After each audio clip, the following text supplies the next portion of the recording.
Good afternoon to everybody. Thank you very much, Payam. We are friends since a long time, and anytime I think about Malta, my mind goes back 1973 because I got married and my honeymoon was in Malta. So anytime I think about Malta, my heart goes back to those times. And I'm so happy to be here with you and with the friends of Malta. And I'm really happy that Malta has not been affected so much by the virus. I'm living in Lombardia in Milan. This is the focus in Italy of the virus, and really it's a difficult time, and it's a difficult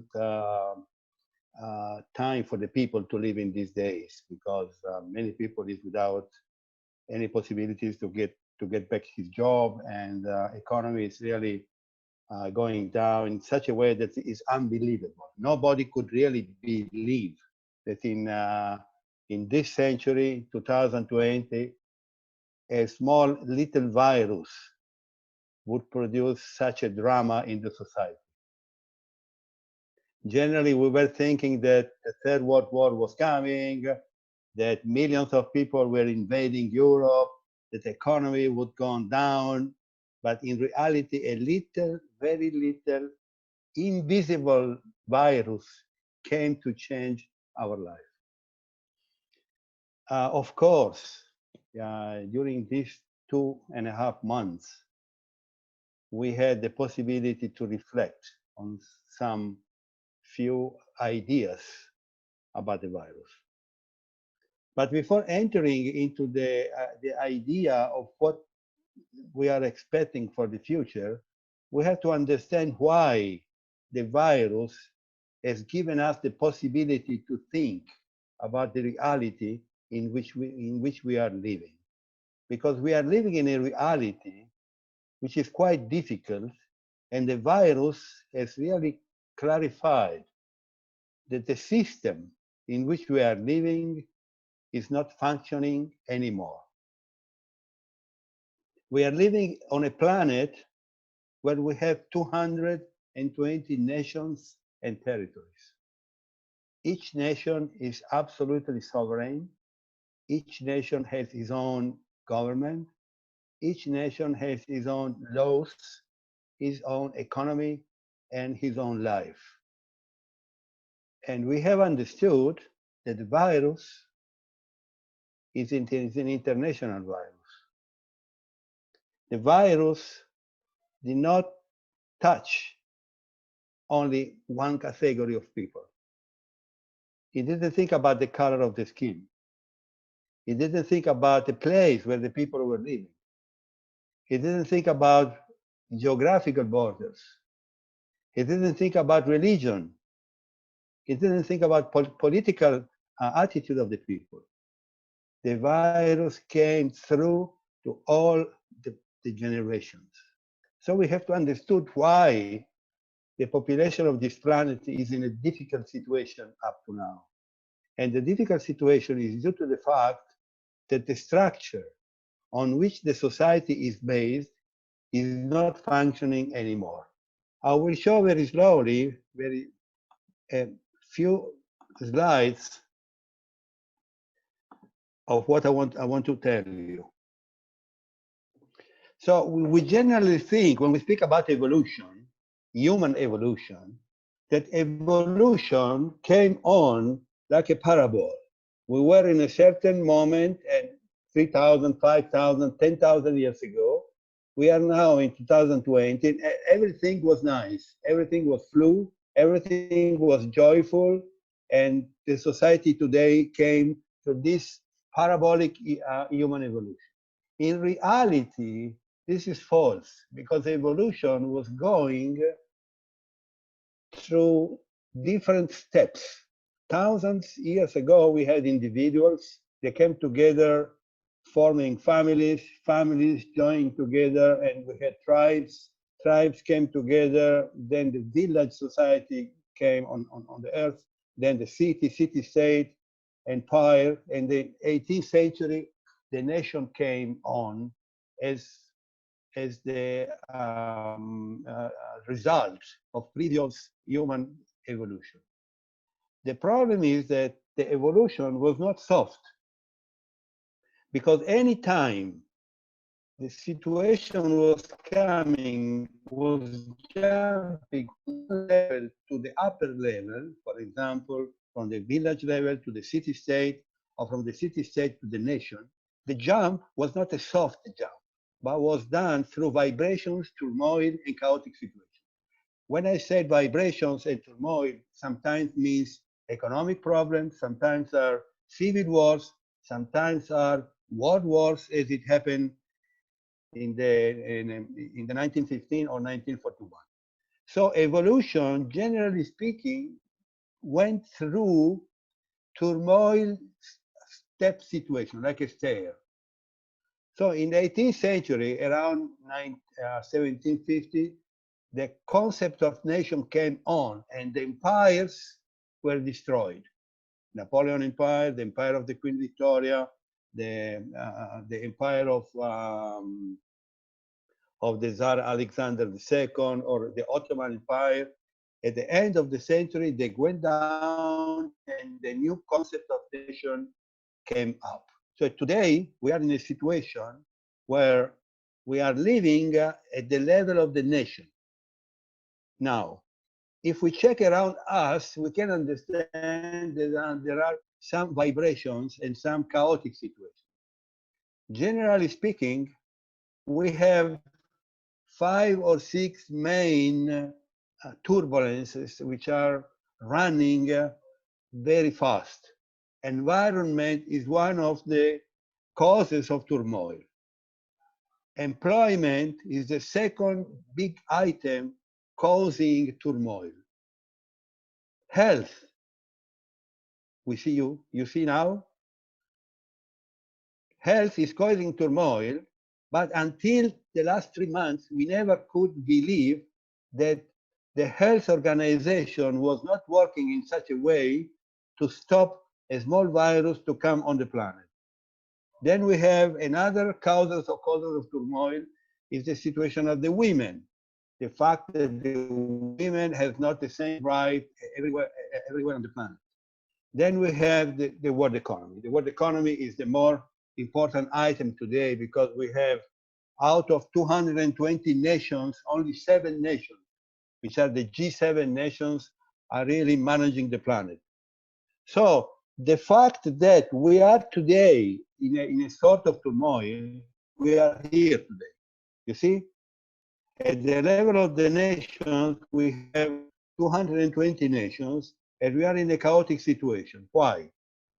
Because the problems, which are the problems we have seen now, environment, employment, health, women, world economy, are not solving on a national basis because these 5 problems are, generally speaking, planetarian problems. So not one of the nations is capable to solve the problem of environment, the problem of employment, the problem of health organization, the problem of economy. So we are in a period of transition. If you are going and check what happened in the past, when one society was jumping from the lower level to the upper level, we understand that only through turmoil the jump can be completed. So the fact that we are in the transition time today, the yellow in the slide, means that we are at the dawn of a new jump, which will see the society running and jumping from the national level to the world unity, to international level. And this is very clear because the problems we have today are world problems and cannot be solved by national laws. So the virus is clearly telling us that, dear friends from the planet, dear politicians, dear chief of the countries, I am an international virus and you cannot beat me with national laws. So the first reflection we have to do due to the pandemic is that the structure of the society should change, jumping from the national structures to international structures.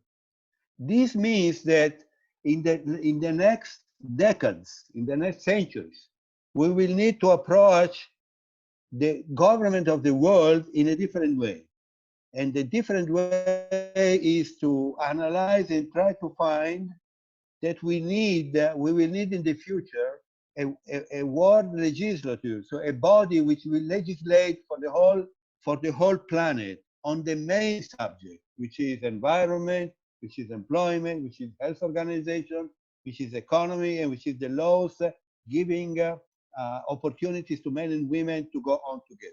Then we will need a world executive, a world government to put into action the laws prepared by the world legislature. So you see what kind of reflection we have now, that we have to focus to the subject that the nations will come over and will give space to have the earth with the quotation coming from the writings of a nobleman who was living in the 1850, Baha'u'llah, who told us in those days that the focus for the future is that the earth is but one country and mankind its citizens. So today we can understand that the planet is one country because the planet is becoming a common house. Each one of you lives in a house. When you move from the kitchen to the sitting room, you don't need any passport control. You don't need any change of currency. You don't need any visa to move from one room to another. And the planet should become in the future as this common house. But of course, we'll need time. On the other side, the meaning of mankind its citizens is bringing a new idea about citizenship. I'm an Italian and I have an Italian passport. Due to the fact that I have an Italian passport, I have many items granted by the government. For example, free education, freedom of my country, finding a job, a health organization organized, free of costs, only because I'm an Italian. But those who are, for example, coming from Zimbabwe and they have a Zimbabwean passport, they don't have the same items granted as from the Italian government. So the concept of citizenship becomes important. And the sentence, the earth is but one country, and mankind is citizenship, its citizens, means that in any place I was born, I have to, the items must be granted without taking care of the color of the skin, without taking care of the nation from which I am born, and without taking care of my political attitude or my religious attitude or my national attitude. So you see the vision that the virus is telling us today, that in the next future, the focus on which people and government should really clarify is that we will become a united mankind. Of course, unity in diversity, we cannot be all the same. But unity in diversity means that we are like the flowers of a garden. A garden is not beautiful when the flowers are only white, but the beauty of the garden is increased by the different colors, by the different perfumes, by the different places where the flowers are going on. So this is the focus and that we should have for the future. And the first idea which is coming out from the pandemic is that we have to approach all the problems of this planet with a planetarian system, not with national systems. So you see what kind of difference we have. Because on one side, we have to modify the structure through new new tools. For example, we need a world education system. We need a world economic system, a world currency to cut the speculations, the financial speculation, the currency. We need a world language. we need a world system of the markets, because we have to cut all the criteria with which 7 countries of the world, which are the G7, are imposing to the rest of the planet. Of course, we will take time. It will take maybe 1 century. This is on a global movement. Then we have the people. Even the people, they have to become world citizens. To become world citizens means that we have to transform our knowledge of what an individual is. So we are not Italians or Maltese or Japanese, but we are people of the planet. We have to accept the different conditions of the people. So we have to cut the prejudices, religious prejudices, skin color prejudice, prejudice of the countries from where we are coming on. So on the other side, we have to implement and to change the education from the national level to the international level, teaching the people of this planet that there are no difference between the people, because we are like the flowers of a garden or the fruit of one tree. So we have 2 roads on which we have to walk. On a global road, we have to restructure the structure of the society from the national level to the international level, and on the road of individual, to leave the individual of a country to become an individual of mankind. These are the 2 main aspects that the pandemic is bringing out from this terrible moment to the politicians of the planet and to the people of the world. And this is the way that we have to think just after the pandemic, to change our mentality and slowly to become new people of the world. I stop here because I've given so many ideas to be consulted, and I leave you some time for questioning or to share your opinion. So please, those who want to ask questions, please put up your hand so we can go in order of the questions, please. Thank you.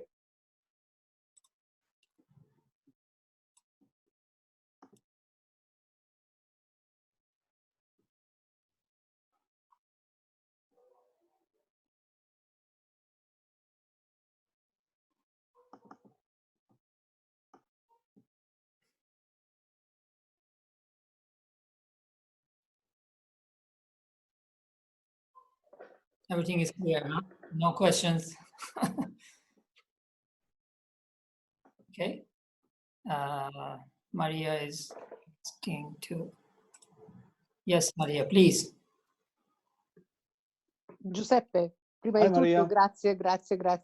grazie. Oh, you speak Italian. Fantastic. I'm Italian. You're Italian, okay. Grazie. È stato molto esaustivo. And Maria, can you please speak in English? Thank you. You have to speak in English because there are 29 people. Okay. I was thank you, Giuseppe, very much, because you was speaking so clearly and he gave us so many ideas that I need time to work them out. And so for the moment, I just want to listen to the others, and then I come back again. Thank you again, Giuseppe. Okay.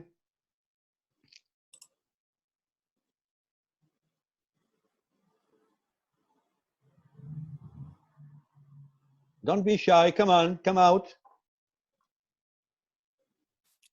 Aldo, you wanted to ask something? Yes, please, go ahead. Okay, can you hear me?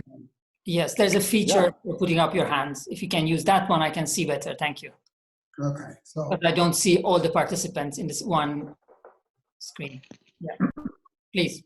Okay, so I understand perfectly well, and I agree 100% with the gentleman there. But this unity of the countries, I think it's going to take a hell of a long time. As Baha'u'llah said, a new manifestation will come in 1,000 years' time.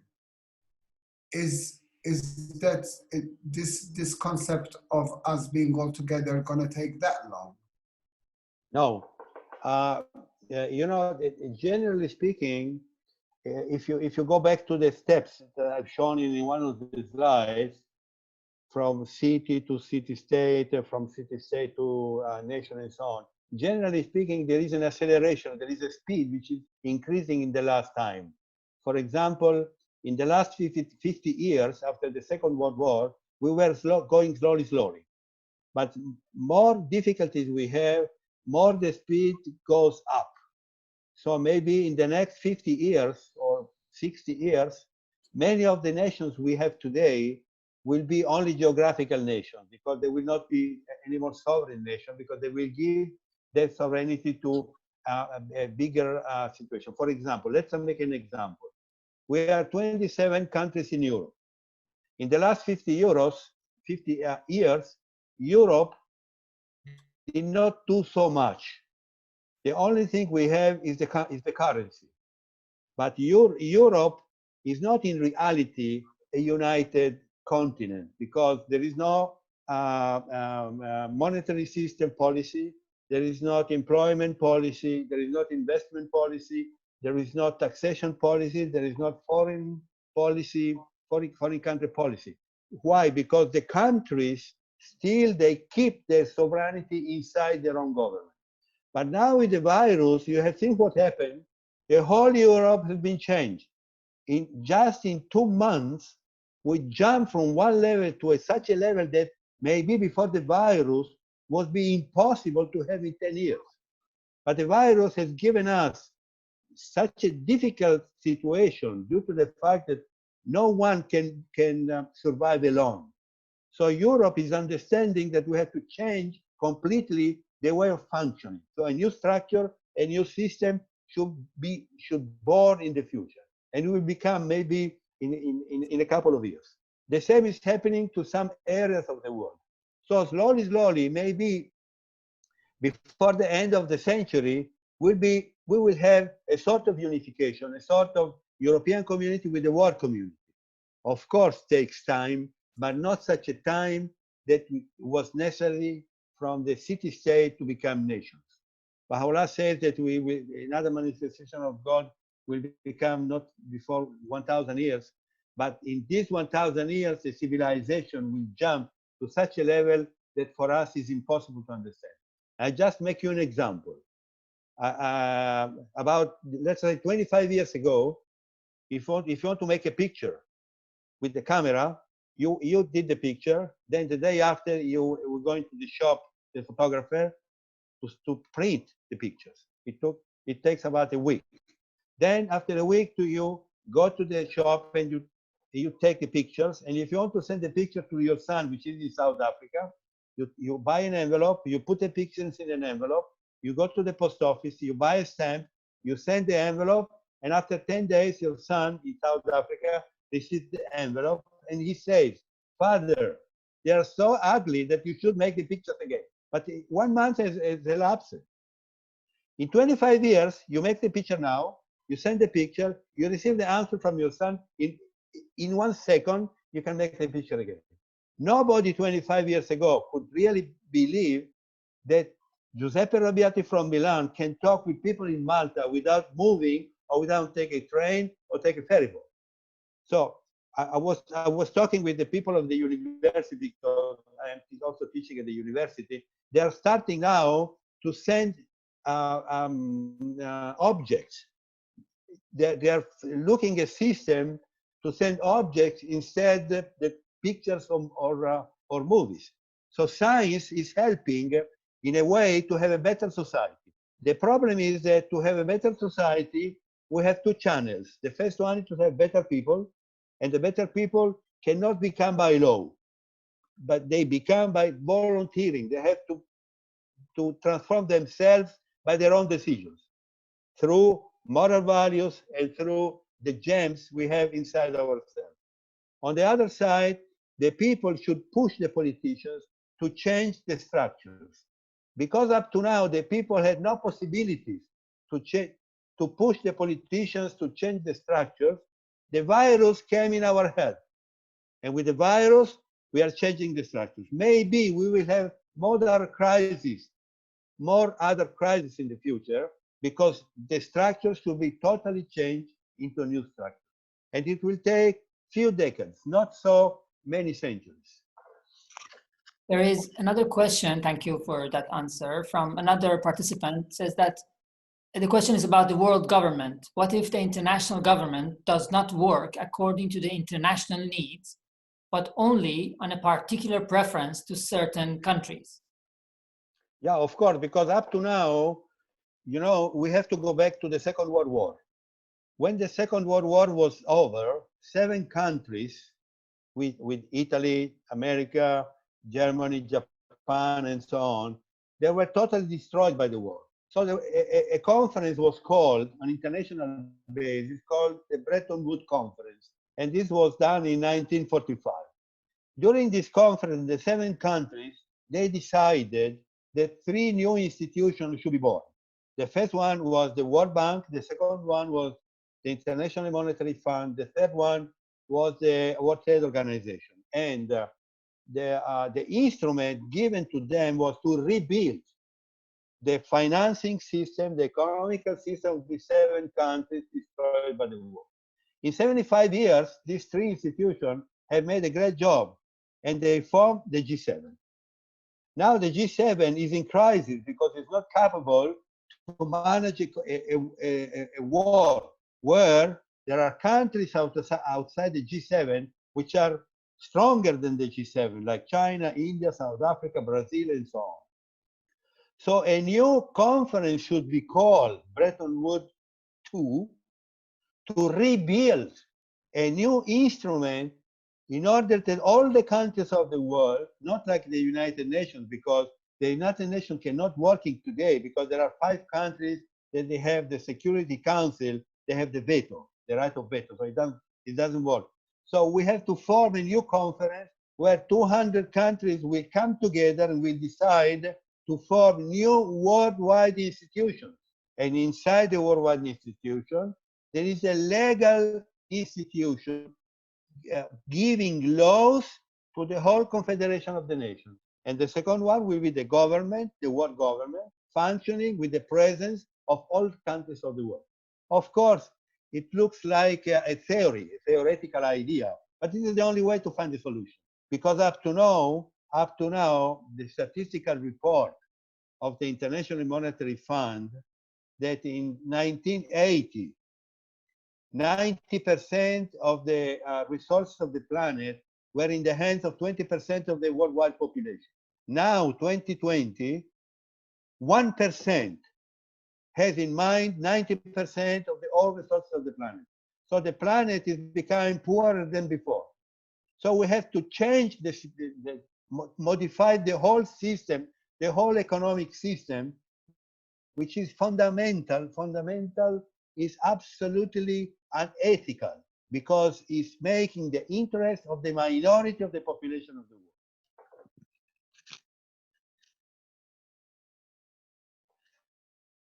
Thank you for your answer again. Maria, maybe you wanted to ask something else? Your hand is up, or? I was thinking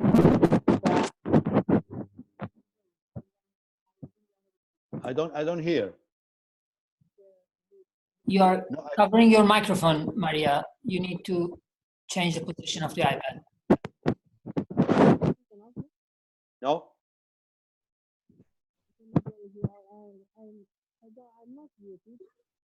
No, we don't hear. It's like as if the mic is covered with something. No, it's not covered. Okay, now it's now it's okay. It's okay now? Yeah. It's probably it's the internet that's not functioning properly. But I think that that the government, the G7 and everything are okay. But a good hand is the coronavirus is giving us a big hand because now we are forced to do something globally to change the world because yes, I agree. 25 years ago, we couldn't imagine of chatting, pick up the telephone and speaking with Australia, for example, while 70 kilometers 25 years ago, maybe 40 years ago, I wanted to call my nana 90 kilometers from Rome, and it was like nightmare. Called the police station, asked to go to my grandma, tell her that it said now I was calling her and calling back again. While now it's so easy. But the coronavirus is giving us a big hand because we are forced. Definitely, we must do something.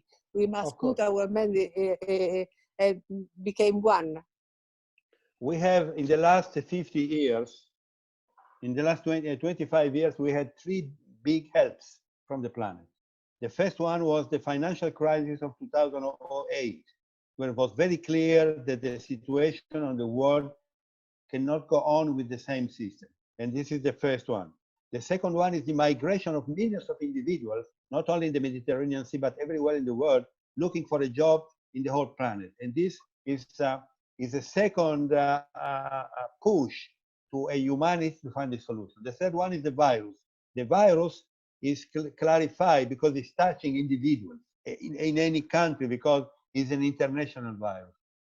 The help is that we have to try to think, to reflect that the structures of the planet are not working anymore and we have to change it. And now it's becoming very clear because economy in the next months, in the next year, we will have big problems with economy because 80% of mankind has problems in these days.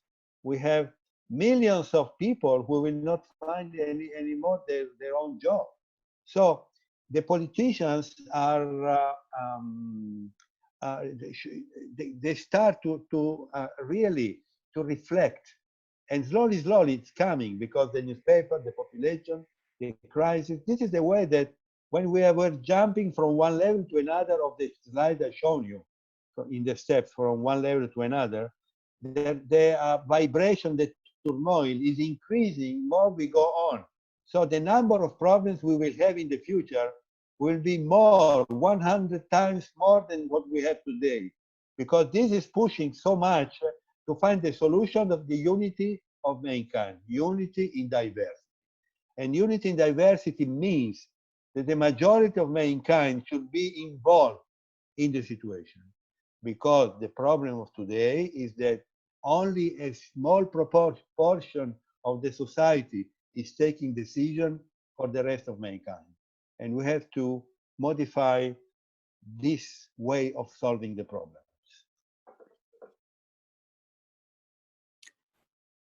There is another question, is from one of the participants.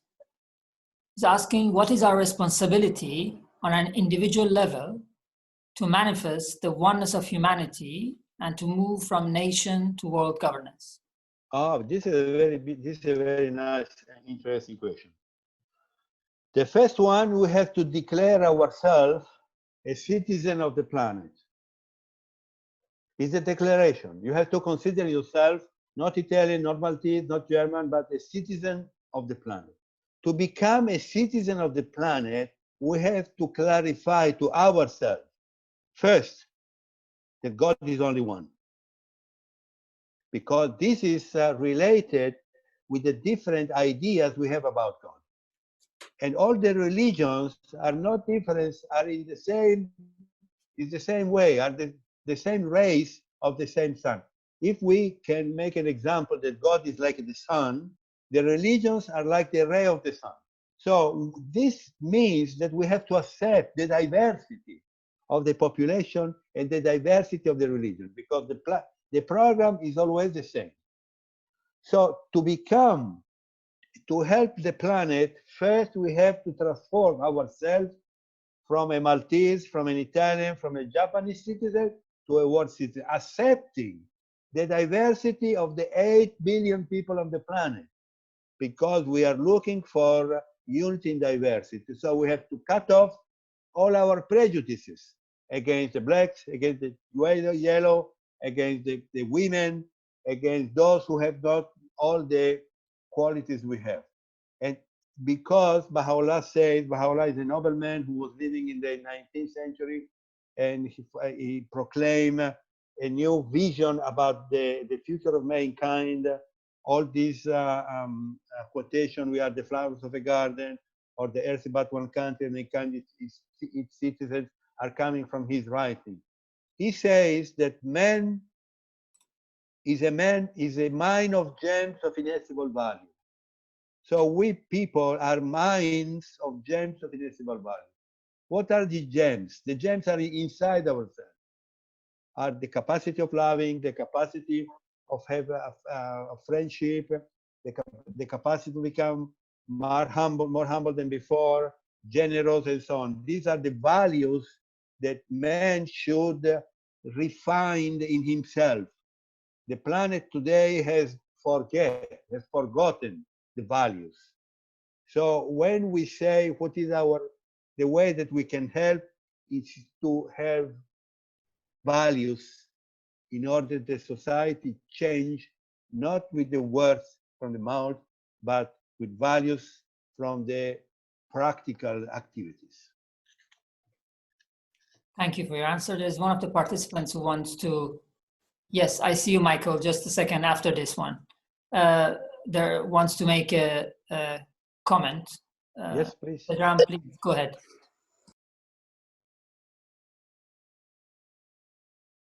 No voice. Open the microphone. Yes, now it's all right. Do you hear me now?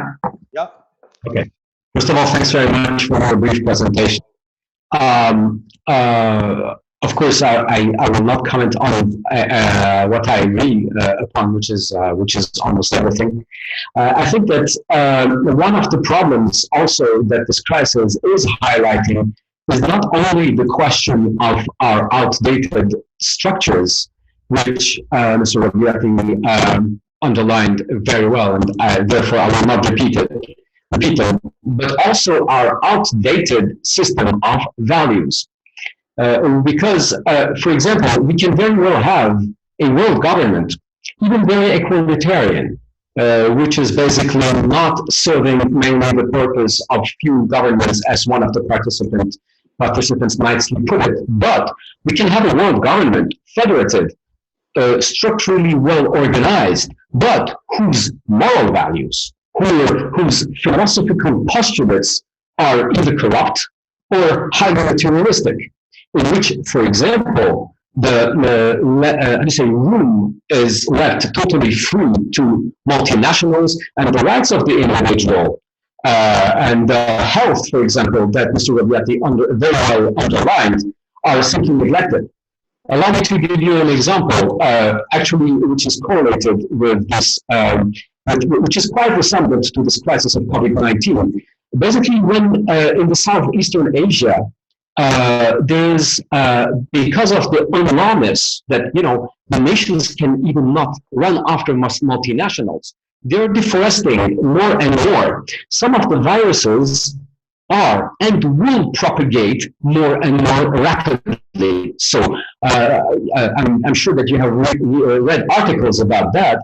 I mean, in this regard, the COVID-19 is unfortunately the introductory problem. In the future, we might and we will probably have worst cases of propagation of viruses, because we have destroyed the natural habitat which is so far protecting us. Why we have destroyed it? I don't want to stop the problem to a strictly environmental problem. Why has this been allowed? Because a couple of multinationals, for them, a couple of human beings, for them, the profit that they can make is always more important than a simple human life. Dear friends, this is a question of philosophical, if not spiritual postulate. So if this spiritual postulate is not changed, if this philosophical, whatever you want to put it, is not changed, if in short words, the content of our values are not, yes, revolutionized compared to what we have right now, even a nice structure per se, which is a world federation that we all want, will not suffice. So just to summarize what I want to say, the more I agree that basically a world federation, of course, inspired, if not directed by the principles of Baha'u'llah, is a necessary condition, but it's not a sufficient condition. The sufficient condition will come from the values inspired by spiritual values, inspired by spiritual postulates of Baha'u'llah. And this is also something that us as Baha'is, thanks, I would say, thanks to this COVID-19 crisis, we should learn to develop more and more, basically make the correlation between the unspiritualness, the unvalueness, the valuelessness of our world, and direct environmental and health problems which are hitting us. Thank you for your patience. Thank you.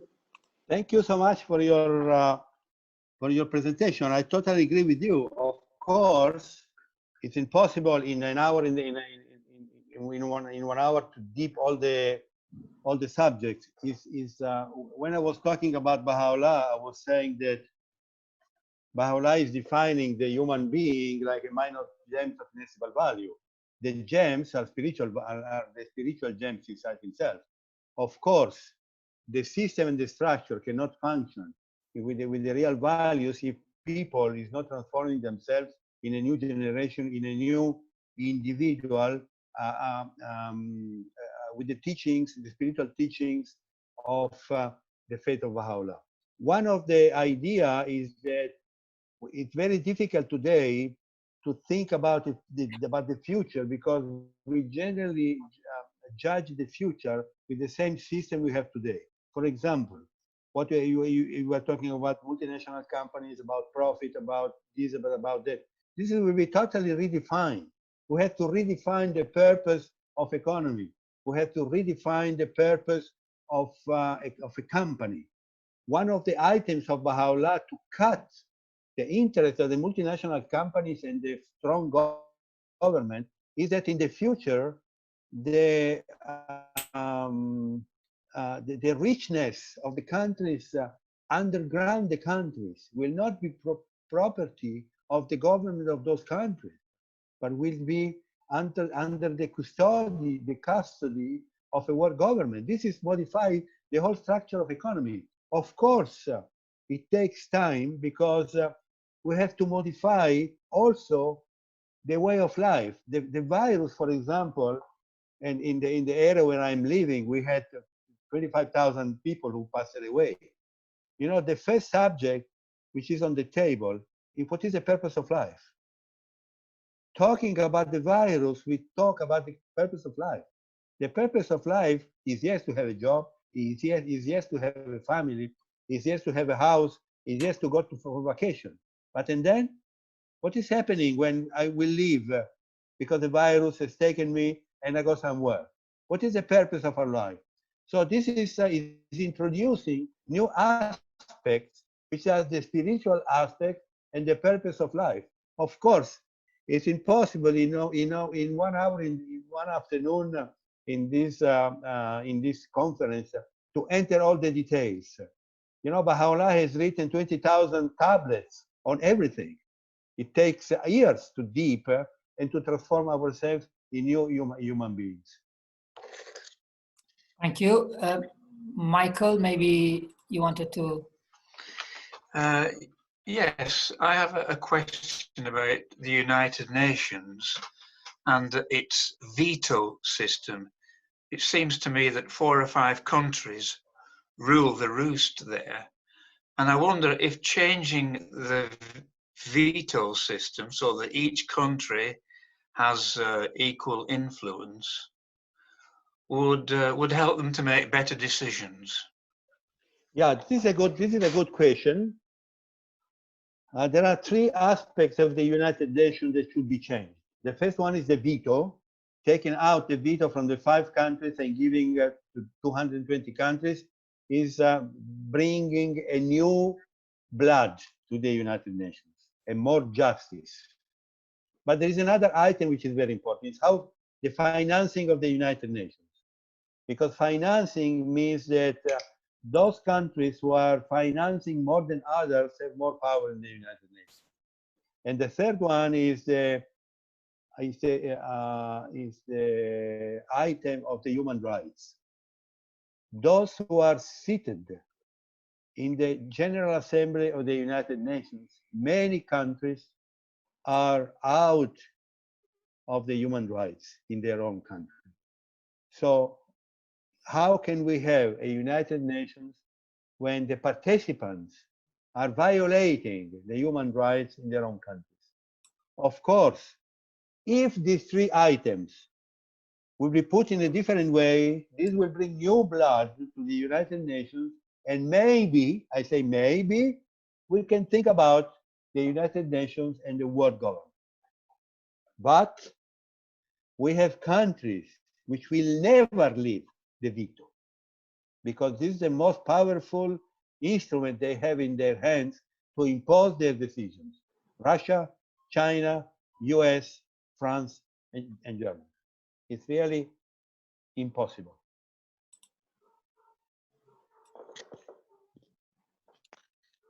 So there's another question. It's saying, if the world decide to be just one country, since we are wealthy countries, there are wealthy countries and very poor countries, how would this balance be made? Since this world would lower the economy of the wealthy countries, could it be that the citizens would not accept to lower their way of living? Yeah, this is a very interesting question. It takes a long time to be answered, but I say only few things. First one, what is the definition of a poor country? For example, let's take the Congo. The Congo is considered a poor country, but in reality is one of the richest countries in the world because they have minerals which are very important. But the problem is that the multinational companies are using the richness of the Congo for their own self. So the problem is not how to define a poor or rich country, how the countries are organized. Because strong countries are using dictators. They put dictators on the head of the countries to really satisfy their own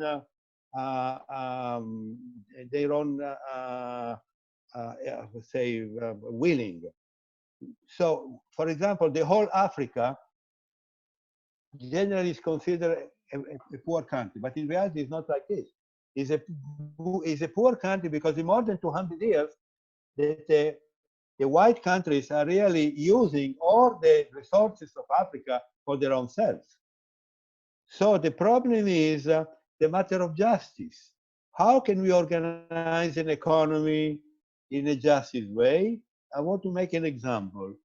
We have on the world 7 main currencies: Euro, American dollar, the Japanese yen, the Swiss franc, the British sterling, and the one Chinese yuan.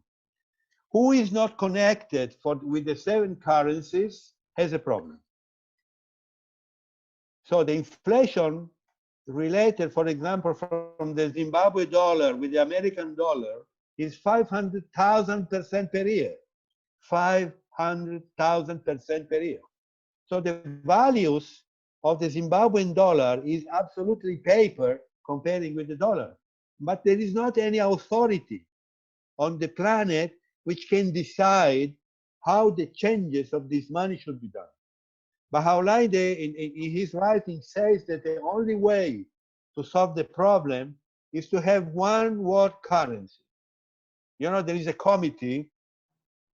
I have a friend who works in the International Monetary Fund. The International Monetary Fund has clear in mind that the system of speculation of the currencies is really at the apex of its evolution. So they are trying to find a solution. And they form a committee, and I have a personal friend into the committee, trying to have an idea of a world currency. So the idea is that we should have in the future the world currency. You know what the committee did? They designed the cent of the world currency, the unit. You know how did they call the unit of the world currency? Unity into diversity.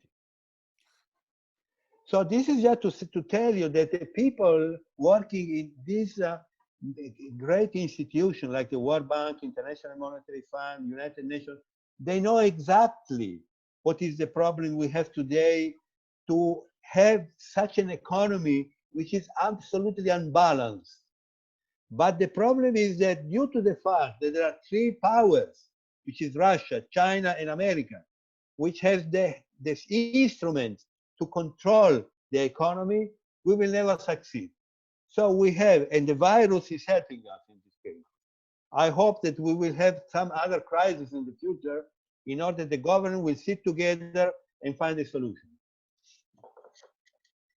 Yeah, it's interesting to see the crisis in this from this point of view, and hoping to have crisis in order to progress. But actually, as you explained, all the evolution that we had or jumping forward was as a result of a crisis. The question, the other question is, before the COVID-19 pandemic, we already had an ongoing crisis, which is at least as big problem as the pandemic, the immigration one. So the subject has completely divided the EU without no real results, but more nationalist governments, more unilateralism and protectionism, which serves only the interest of the specific nation. What should be done in the vision of the oneness of humanity today, and what can we do on an individual level? Yeah, the answer is a long answer because the problem of migration depends by two main activities. The first one are the dictators in some countries, where the people is escaping because they want to stay in a war system. For example, I was living in Eritrea, in Ethiopia, for about 20 years. Nobody knows that in Ethiopia and Eritrea, there is a war which is running for 35 years. Why the people from Eritrea are escaping through the Mediterranean, coming to Malta and coming to Italy? Because in Eritrea, there is a dictator, and he has, there is a decree that young men at the age of 16, they have to go to serve into the military service alive, for life.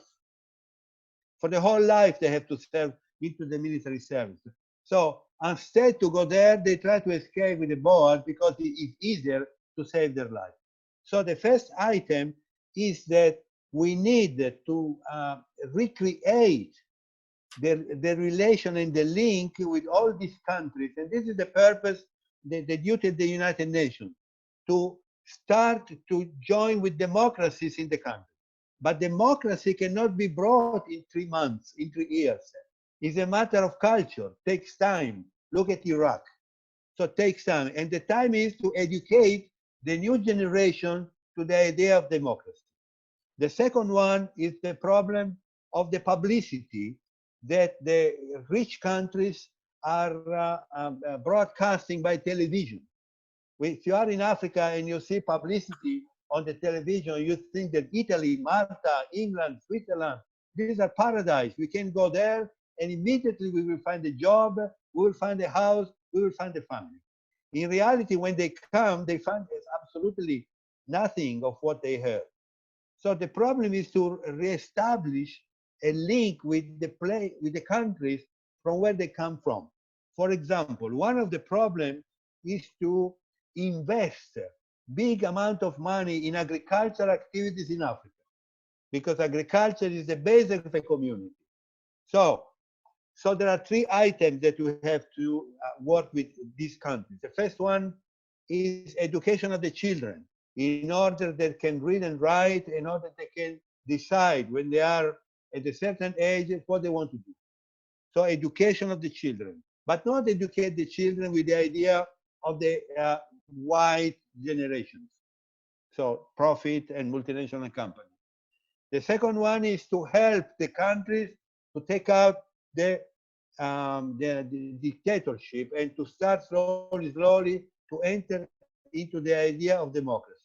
The third one, we have to give back what we have taken in the last 200 years from these countries, and to give back instruments, technology, infrastructures, in order that the agriculture, which is the base of the community, would give enough food for them not to leave the country. Thank you very much. These are very complex issues. Obviously, we appreciate very much that you, in a brief time, we can give these answers. So, dear friends, are there any, if there are no more interventions or questions or considerations, we have come to almost the end. So we have Maria who wants to. Please, Maria, would you like to? Giuseppe, what do you think will what kind of life we'll have after the pandemic finished? I mean, I personally think that we are not free before next year and mid end of the year next year. But this is what the question everybody is asking.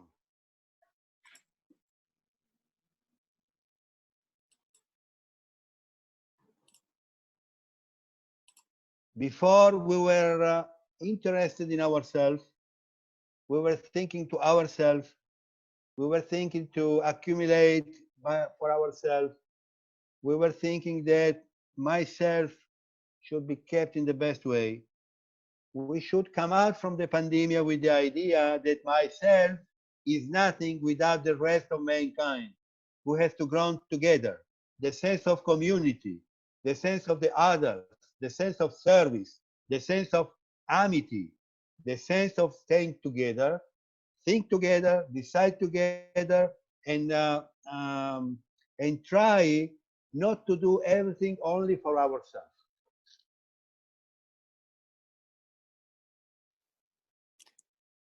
Which is very difficult. Yes, absolutely. It is a very easy, let's say, concept, but it's difficult to put into practice, definitely.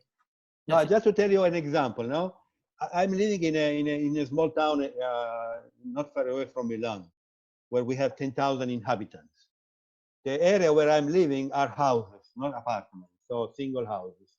There are people who cannot come out because they are old people. We have decided with my wife to serve these people. For example, every day I go in the morning, buy the newspaper for everyone. My wife prepare food, and for those who are not capable to cook by themselves, I bring the food that my wife is cooking for themselves. So this is the service that have changed the relation with these people. What will happen when the pandemic will be out? Maybe I will not buy the newspaper for them because they will be independent, but the relation who has been created should be kept. The friendship, the love each other's, this should be kept because this is creating a better relation and a better society.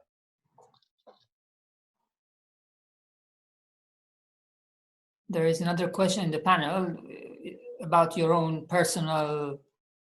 He says that he's asking how did you become a Baha'i and how we can best serve the cause of unity today. I became a Baha'i when I was 16. Now I'm 73. So it takes 55 years to answer the question. I became Baha'i when I was in Africa. I am coming from a Catholic family, and as all the Italians, my family was Catholic, and I became Catholic. And I was studying in a Catholic college with the Jesuits. The Jesuits are the high-level priests in the Catholic society. The problem was that in the area where I was living, there were four main religions: the Catholic, the Jewish, the Muslim, and the Coptic.